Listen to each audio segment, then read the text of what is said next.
Hey students, welcome to the STP Computer Education. Students, आज की इस वीडियो में हमें Microsoft Excel का chapter number 20 data tools chapter को कंटेन करना है। स्टूडेंट्स, तो आज हम सीखने जा रहे हैं इस डेटा टूल्स को। ये देखिए, आपको ये दिख रहा होगा जो डेटा टूल्स नाम का ग्रुप है, जिसमें text to column, remove duplicate, data validation और कंसोलिडेट जैसे कई सारे ऑप्शंस दिए गए हैं। तो आज हम यहाँ से लेके यहाँ तक जितने भी मेन्यू में डेटा मेन्यू जो पूरा है आपका, ये हम आज फिनिश करने वाले हैं। तो चलिए सीखते हैं हमारे सबसे पहले ऑप्शन टेक्स्ट टू कॉलम्स को। तो टेक्स्ट टू कॉलम्स का मतलब क्या होता है?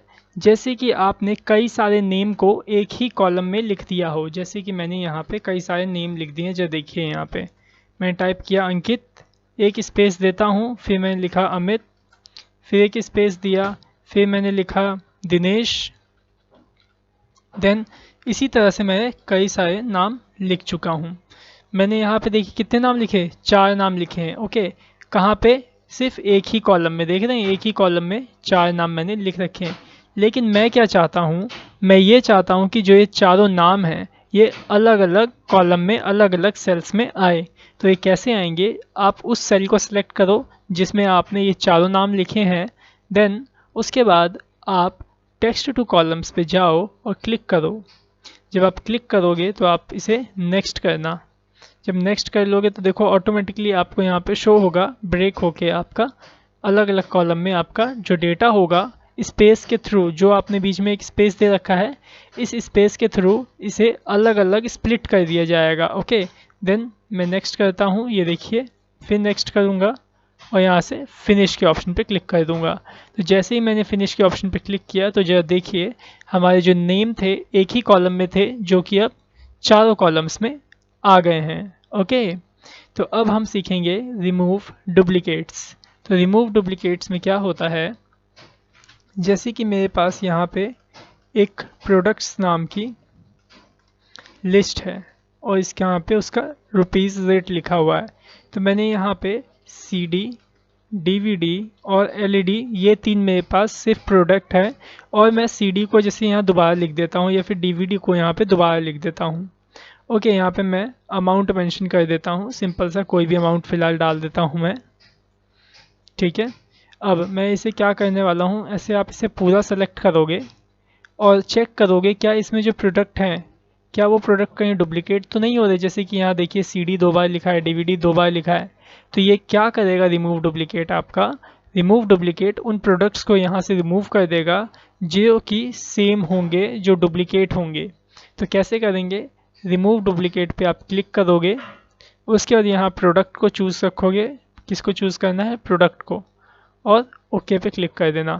तो जो है देखो मैसेज में क्या शो हुआ, 2 डुप्लीकेट्स वैल्यू फाउंड। तो मतलब इनको 2 डुप्लीकेट वैल्यू मिली जिसे इन्होंने रिमूव कर दिया, और इनको 3 यूनिक वैल्यू रिमेन्स बची हुई थी तो इन्होंने यहाँ पे छोड़ दिया है। ओके, जो यूनिक प्रोडक्ट थे हमारे, इसको उन्होंने यहाँ पे छोड़ दिया, डिलीट नहीं किया है। ओके, आई थिंक आप समझ गए होंगे। अब चलिए सीखते हैं जो डेटा वैलिडेशन को। तो मैंने डेटा वैलिडेशन आपको पहले भी करवा रखा है, और हम डेटा वैलिडेशन के माध्यम से लिस्ट, ड्रॉप डाउन लिस्ट बनाया करते थे। जैसे कि मैं आपको एक बार याद दिला देता हूँ, जैसे कि मैंने यहाँ पे कुछ नंबर्स लिख रखे हैं, जैसे मेरे को अगर ड्रॉप डाउन बनाना है तो जो भी आप उस ड्रॉप डाउन में दिखाना चाहते हो उसे आप अलग एक शीट पे लिख लेते हो, चाहे उसी शीट में कहीं भी लिख लेते हो। जैसे मेरे को यहाँ ड्रॉप डाउन बनाना है तो आप क्या करते थे, कर्सर रखते थे, वहाँ पे सेलेक्ट करते थे सेल को, डेटा वैलिडेशन में जाते थे और यहाँ पे चूज़ करते थे क्या, लिस्ट, और सोर्स में क्या दे देते थे जो आप वहाँ पे दिखाना चाहते हो, और ओके कर देते थे, जिससे कि ये देखिए आपकी ड्रॉप डाउन लिस्ट बनके तैयार हो गई। आया आपको समझ में? लेकिन डेटा वैलिडेशन का एक और यूज़ है, मैं आपको चलिए सिखाता हूँ। मैं इसे डिलीट कर देता हूँ। ठीक है, अब मैं क्या चाहता हूँ अब कि A1 से लेके B5 तक, A1 से लेके B5 तक में मैं ये चाहता हूँ कि कोई भी कुछ दूसरी चीज़ टाइप ना कर सके, जैसे कि कोई भी अल्फ़ाबेट टाइप ना कर सके। मैं ये चाहता हूँ A1 से लेके B5 तक में सिर्फ 1 से लेके 10 तक के नंबर ही एंटर हो सके और कोई भी नंबर इसमें एक्सेप्ट ना हो और ना ही कोई सिंबल और ना ही कोई अल्फ़ाबेट। तो क्या होगा, आप कैसे यहाँ पे ऐसे कंडीशन लगाओगे, जो ध्यान से देखिए। आप सेलेक्ट कर लेना अपनी रेंज, देन उसके बाद जाना आप डेटा वैलिडेशन में और यहाँ देखिए, यहाँ आपको होल नंबर का एक ऑप्शन मिलेगा, आप इसे चेक कर लेना, ठीक है। और यहाँ मिनिमम कितने से लेके कितने तक आप रखना चाहते हो, मैं चाहता हूँ 1 से लेकर के 10 तक की वैल्यू यहाँ पे एंटर की जा सके। तो देखिए मैंने यहाँ मिनिमम में 1 डाल दिया और मैक्सिमम में 10 डाल दिया और मैं इसे क्या करूँगा, अगर ओके कर दूँगा तो हो जाएगा, लग जाएगा। लेकिन मैं चाहता हूँ कि जब कोई अगर यहाँ पे गलती लिखे ना, गलत लिखे, तो उसको एक मैसेज जाए। तो हम कैसे, एक एरर अलर्ट आप दे दो यहाँ पे, एरर अलर्ट, और यहाँ पे आप चूज़ कर लो इन्फॉर्मेशन में देना चाहते हो, सिंबल कौन सा चाहिए। तो मैं स्टॉप वाला सिंबल देता हूँ, टाइटल देता हूँ invalid number, invalid number please write 1 to 10, ठीक है, और ओके कर देता हूँ। अब देखिए, अब मैं यहाँ पे अगर 10 टाइप करूँ और एंटर करूँ तो ये देखिए 10 एक्सेप्ट हो जाएगा, ये देखो हो गया। 5 डाल के एंटर करूँ तो देखिए 5 भी एक्सेप्ट हो गया। लेकिन अगर मैं 11 डाल के एंटर करूँ तो देखिए क्या लिखा आया, invalid number please write 1 to 10, मतलब आप 1 से लेके 10 तक के बीच का कोई भी नंबर यहाँ पे शो कर सकते हो, लेकिन आप 10 से अबव का नंबर कोई भी नहीं लिख सकते हो। अगर मैं यहाँ पे कोई अल्फ़ाबेट लेटर लिख के टाइप करूँ तो वो भी नहीं माना जाएगा। ओके, आई थिंक आपको समझ में आ गया होगा डेटा वैलिडेशन का यूज़। ओके, तो मैं यहाँ से इसको हटा देता हूँ। जहाँ से लेके A1 से लेके B5 तक मैंने डेटा वैलिडेशन लगाया था, तो मैं वहीं से पूरा अपना, जहाँ तक मैंने पहले सेलेक्ट किया था वहीं तक मैंने सेलेक्ट कर लिया है। अब मैं जाऊँगा डेटा वैलिडेशन में और जो भी मैंने यहाँ पे वैलिडेशन करी है उसे क्लियर कर लूँगा, क्लियर ऑल, और ओके कर दूँगा। अब मैं यहाँ पे कुछ भी टाइप करूँ और एंटर करूँ तो ये एक्सेप्ट कर लेगा। चलिए अब सीखते हैं कंसोलिडेट। तो कंसोलिडेट में होता क्या है, सबसे पहले ये जानिए स्टूडेंट्स। तो जरा यहाँ देखिए कंसोलिडेट करता क्या है। मैंने अभी, जैसे कि मैं आपको बताने जा रहा हूँ, कंसोलिडेट दो नंबर को, जैसे कि आप पहले एग्जांपल देख लीजिए, अपने आप आपको समझ में आ जाएगा। अभी देखिए हम क्या करना चाहते हैं, यहाँ पे इस एक्सेल से काम क्या करना चाहते हैं।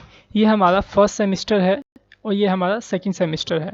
ओके, फर्स्ट सेमेस्टर के अंदर देखो अमित के हिंदी में 25 आए, मैथ्स में 36 आए, अंकित के इतने नंबर आए और अंकित के मैथ्स में इतने आए। तो ये सेम बच्चों का रिकॉर्ड है, लेकिन ये फर्स्ट सेमेस्टर के उन बच्चों के नंबर है और ये सेकंड सेमेस्टर के उन बच्चों के नंबर है। अब मुझे क्या करना है, इन दोनों के नंबर को, जैसे फर्स्ट सेमेस्टर और सेकंड सेमेस्टर, इन दोनों के नंबर को मिला के एक फाइनल सेमेस्टर में कन्वर्ट करना है। जैसे कि मैं आपको एग्जांपल बताऊं, जैसे ये अमित है, अमित के हिंदी में फर्स्ट सेमेस्टर में कितने आए 25 और हिंदी में कितने आए इस सेकंड में 52। तो इन दोनों को प्लस करके मेरे को यहाँ पे लिखना होगा, फिर इन दोनों को प्लस करके मेरे को यहाँ लिखना होगा। तो इस तरह से मेरे को इसे करना है, ठीक है। क्या करना है, इन दोनों सेमेस्टर को कंबाइन करके एक फाइनल सेमेस्टर बनाना है। ओके, आई थिंक अब आप समझ गए होंगे कि कंसोलिडेट क्या करता है, कई सारे टेबल्स को मर्ज कर देता है आपस में। मर्ज करने का मतलब उनके डेटा को जोड़ना, घटाना, माइनस करना, मल्टीप्लाई करना, इन सब चीज़ों का वह काम करता है। तो अभी हम यहाँ पे एडिशन करने वाले हैं, किस किस की, इस 25 की और इस 52 की, इस 36 की, इस 99 की, इस 12 की और इसे 36 की। तो इस तरह से हम करेंगे, दोनों सेमेस्टर को ऐड करके फाइनल जो सेमेस्टर के नंबर होंगे उसे यहाँ पे प्रेजेंट करेंगे। तो ये कैसे होगा, ये ध्यान से देखिए। सबसे पहले आप क्या करिए, कंसोलिडेट पे क्लिक करिए और यहाँ पे देखिए फंक्शन देख लीजिए। सबसे पहले आप यहाँ पे, ओके, यहाँ पे भी देखिए कौन सा फंक्शन लगा हुआ है, सम फंक्शन लगा हुआ है स्टूडेंट्स। तो जो देखिए यहाँ पे मैंने कौन सा फंक्शन चूज़ किया, सम का, क्योंकि अभी मेरे को क्या करना है, यहाँ पे एडिशन करनी है इन दोनों सेमेस्टर्स की। तो मैंने यहाँ पे सम फंक्शन चूज़ किया। उसके बाद मैं रेफरेंस में जाता हूँ और यहाँ पे जो ये मार्क्स देख रहे हो, सिर्फ इन्हीं मार्क्स को मैं सेलेक्ट करूँगा। ओके, तो सेलेक्ट करने से पहले मैं आपको एक बात और बता दूं कि आप इन मार्क्स के जो टोटल होगा उसे कहाँ दिखाना चाहते हो, तो मैं उन्हें यहाँ पे दिखाना चाहता हूँ। तो अपने कर्सर को पहले ही यहीं पे सेट करके आपको रखना होगा और उसके बाद आपको कंसोलिडेट पे क्लिक करना होगा। रेफरेंस में जाएंगे और इसे सेलेक्ट कर लेना जितने नंबर होंगे आपके, और इसे ऐड बटन पे क्लिक करना। देखो ऐड हो गया यहाँ पे। फिर ये दूसरा सेमेस्टर जो है आपने इसको ऐसे सेलेक्ट कर लेना है नंबर को सिर्फ, और यहाँ से ऐड करके ओके के बटन पे क्लिक कर लेना है। तो ये देखिए मैंने क्लिक कर दिया, देखिए ऐड होके यहाँ पे ऑटोमेटिकली आ गया। आई थिंक आपको समझ में आ गया होगा कि किस तरह से कंसोलिडेट का यूज़ किया जाता है। अब हम सीखते हैं व्हाट इफ एनालिसिस में सिनेरियो मैनेजर। ओके, तो सिनेरियो मैनेजर को जरा ध्यान से देखिएगा। मैं यहाँ पे क्या करूँगा, सबसे पहले सिनेरियो मैनेजर का मतलब होता है एक हिस्ट्री क्रिएट करके रखना, हिस्ट्री की, जिसे कि बाद में देखा भी जा सके कि मैंने क्या क्या चेंजेस किए हैं। ठीक है, तो फिलहाल मैं चाहता हूँ कि इस हिंदी के अंदर से ये 12 जो अंकित के नंबर आए हैं, इन नंबर को चेंज करके मैं यहाँ पे 58 करना चाहता हूँ। तो मैं इस रो को पूरा सेलेक्ट कर लूँगा, इस पूरे कॉलम को यहाँ से यहाँ तक। उसके बाद मैं व्हाट इफ एनालिसिस में जाऊँगा, सिनेरियो मैनेजर पे क्लिक करके एक न्यू रिकॉर्ड को ऐड करूँगा। तो ऐड पे क्लिक करूँगा, नेम दे दूँगा यहाँ पे मैं न्यू रिकॉर्ड। ठीक है, चेंजिंग सेल में ऑटोमेटिकली सिलेक्टेड है ही, और मैं यहाँ से ओके करता हूँ। तो देखिए अब यहाँ से अगर मैं इसको भी सिलेक्ट चेंज करना चाहूँ 25 को, तो इसका भी रिकॉर्ड रहेगा। अगर मैं इस 12 को भी चेंज करूँ तो इसका भी रिकॉर्ड रहेगा। तो फिलहाल मैं इस 12 को चेंज करके 58 बना के ओके कर देता हूँ।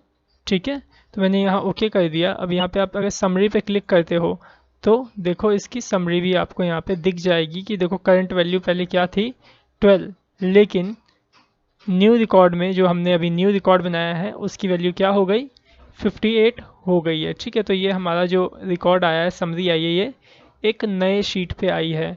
तो मैं शीट 1 पे वापस से जाता हूँ, तो जो देखिए यहाँ पे क्या चेंजेस हुआ, नहीं हुआ। तो आप क्या करो, व्हाट इफ एनालिसिस में जाओ, सिनेरियो मैनेजर पे जाओ और इसे शो पे क्लिक कर दो। तो देखिए यहाँ पे 58 ऑटोमेटिकली चेंज हो जाएगा। ओके, आया समझ में आपको। अब अगला टूल है कंसोलिडेट के बाद, सिनेरियो मैनेजर के बाद गोल सीक। ठीक है, तो गोल सीक में क्या होता है, जैसे कि मैं चाहता हूँ, जैसे मैं यहाँ पे भी फिलहाल एक टोटल निकालता हूँ, इसका टोटल। ओके, यहाँ पे मैंने टोटल निकाला is equals to sum bracket open, और इन दोनों को सेलेक्ट किया और ब्रैकेट क्लोज करके एंटर कर दिया, और यहाँ से मैं इसे ड्रैग कर देता हूँ तो ये आ जाएगा। ठीक है, अब मैं ये चाहता हूँ कि जो ये नंबर आए हैं 77, यहाँ पे 100 नंबर आ जाए। कितने नंबर आ जाए, यहाँ पे 100 नंबर आ जाए। लेकिन यहाँ पे जब 100 नंबर आए तो मैं यहाँ पे इन दोनों में से या इसके अंदर मैं कितनी वैल्यू बढ़ाऊँगा, इस 32 में कितने प्लस करूँगा, कितनी वैल्यू को प्लस करूँगा जिसके कारण यहाँ पे 100 आ जाए। ठीक है, तो यही काम करता है गोल सीक। जो मैं आपको दिखा देता हूँ करके, आप ऑटोमेटिकली समझ जाओगे प्रैक्टिकल में। तो देखिए मैं आपको क्या करना है, इसको सेलेक्ट करके रखना है जिसे आप 100 बनाना चाहते हो। डेटा में जाओगे, व्हाट इफ एनालिसिस में गोल सीक पे क्लिक करोगे, वैल्यू दे दीजिए, आप कितनी वैल्यू इसे बनाना चाहते हो, 100। सेट सेल के अंदर तो आपका पहले ये वाला एड्रेस अपने आप आ जाएगा। ठीक है, आप इसकी जगह 100 वैल्यू बनाना चाहते हो। बाय चेंजिंग सेल, किस सेल को आप इसमें से चेंज करोगे, मैं चाहता हूँ इसको चेंज हो जाए, इसमें ऑटोमेटिकली उतना ऐड हो जाए जिससे कि ये 77 100 बन जाए। ठीक है, और ओके कर दो। ये देखो ओके किया मैंने, देखिए यहाँ पे अपने आप 55 बन गया और यहाँ पे ऑटोमेटिकली 100 आ गया। आई थिंक आपको गोल सीक समझ में आ गया होगा। अब बात करते हैं डेटा टेबल की। डेटा टेबल के जरिए आप कई सारे टेबल को लिख सकते हो। जैसे कि मैं आपको एक नेक्स्ट शीट में ले चलता हूँ और दिखाता हूँ। आपको क्या करना है, सबसे पहले यहाँ पे 2 1 को रिटर्न कर लेना है कुछ इस तरह से। देन उसके बाद आप जिसका टेबल चाहते हो, जिन जिन का टेबल, आप उसे यहाँ पे ऐसे राइट कर लें। जैसे मैं चाहता हूँ 1 से लेके 7 तक का टेबल यहाँ पे आ जाए। ओके, अब जो ये फर्स्ट वन आप देख रहे हो इसे आप कर लेना डिलीट। ठीक है, और इसकी जगह आप फॉर्मूला लगाना इज इक्वल्स टू ये वाला 1 मल्टीप्लाई ये वाला 1 और इसे एंटर कर लेना। ठीक है, इसके बाद आप नीचे 2 3 4 5 6 7 8 9 और 10 लिख लेना। ठीक है, कुछ इस तरह से। 10 क्यों लिखा, क्योंकि हम चाहते हैं कि 1 से लेके मतलब जो टेबल आए वो 10 तक आए। अगर आप 20 तक चाहते हो तो आप 20 तक काउंटिंग लिख सकते हो। ओके, अब क्या करना है, आपने इनको पूरा ऐसे सेलेक्ट करना है। ठीक है, और उसके बाद आपने जाना है व्हाट इफ एनालिसिस में, डेटा टेबल में, और रो इनपुट सेल के अंदर सबसे पहले आपने इस फर्स्ट वाले का एड्रेस देना है और कॉलम इनपुट सेल के अंदर आपने सेकंड वाले का ऑप्शन देना है। इसके बाद आपको ओके पे क्लिक कर देना है। तो जो देखिए यहाँ पे टेबल ऑटोमेटिकली जनरेट हो गया है। देखिए 4 का टेबल, 5 का टेबल। आप यहाँ से वैल्यू चेंज करिए 56, देखिए यहाँ पे 56 का टेबल भी यहाँ पे शो हो जाएगा। आई थिंक आपको समझ में आ गया होगा व्हाट इफ एनालिसिस में गोल सीक डेटा टेबल। ठीक है, अब ये भी देखते जाइए ग्रुप अनग्रुप सब टोटल। अब मैं क्या चाहता हूँ, जो ये टेबल हैं सारे के सारे एक ही बार में शो हों और एक ही बार में हाइड हो जाएं। तो कैसे आप करोगे, इन सबको मैंने सेलेक्ट किया और इसे ग्रुप पे क्लिक कर दिया। अब जब मैं इसे छुपाना चाहूँगा तो यहाँ से इसे बंद कर दूँगा। ठीक है, आया समझ में। वापस से मेरे को ओपन करना, इस प्लस के आइकन पे क्लिक करूँगा और इसे ओपन कर लूँगा। ओके, तो ये क्या बन गया, एक ग्रुप बन गया कॉलम्स का। मैं चाहता हूँ ये अनग्रुप हो जाए, तो सेलेक्ट करिए और अनग्रुप पे क्लिक कर दीजिए। तो देखिए ये अनग्रुप हो जाएगा। अगला क्या है, सब टोटल। तो सब टोटल कैसे काम करता है, जो ध्यान से देखिएगा। मैंने यहाँ पे प्रोडक्ट लिखा। ठीक है, और यहाँ पे रुपीज़। मैंने यहाँ पे CD 3 CD है अलग अलग अमाउंट की। ठीक है, यहाँ पे 2 DVD है अलग अलग अमाउंट की। ठीक है, मैं चाहता हूँ कि CD का जितनी CD है उसका टोटल अलग आ जाए, DVD का टोटल अलग आ जाए और इन दोनों का ग्रैंड टोटल अलग आ जाए। तो आप क्या करोगे, ऐसे पूरे डेटा को सेलेक्ट करोगे, सब टोटल पे क्लिक करोगे और यहाँ रुपीज़ को सेलेक्ट रखना और ओके कर देना। तो ध्यान से देखो, यहाँ पे ज़रा CD का टोटल आ गया, DVD का टोटल आ गया और यहाँ पे देखो ग्रैंड टोटल भी आपका आ गया है। आया आपको समझ में, सब टोटल। अब इसे अगर आप हटाना चाहते हो तो सेलेक्ट करना, इसे सब टोटल में जाकर रिमूव ऑल पे क्लिक कर लेना। तो जिससे कि जो भी ग्रैंड टोटल और सब टोटल आया होगा वह रिमूव हो जाएगा। ओके स्टूडेंट्स, अगर आपको ये वीडियो पसंद आया हो तो इस वीडियो को ज़रूर लाइक करिएगा। और अभी आपने हमारे चैनल को, अगर अभी तक आपने सब्सक्राइब नहीं कर रखा है तो आप हमारे चैनल को अभी के अभी रेड कलर के बटन बटन को दबा करके सब्सक्राइब कर लीजिए हमारे चैनल को, और अपने इस दोस्तों में इस वीडियो को ज़रूर शेयर करिएगा। Thanks for watching our video. Have a nice day.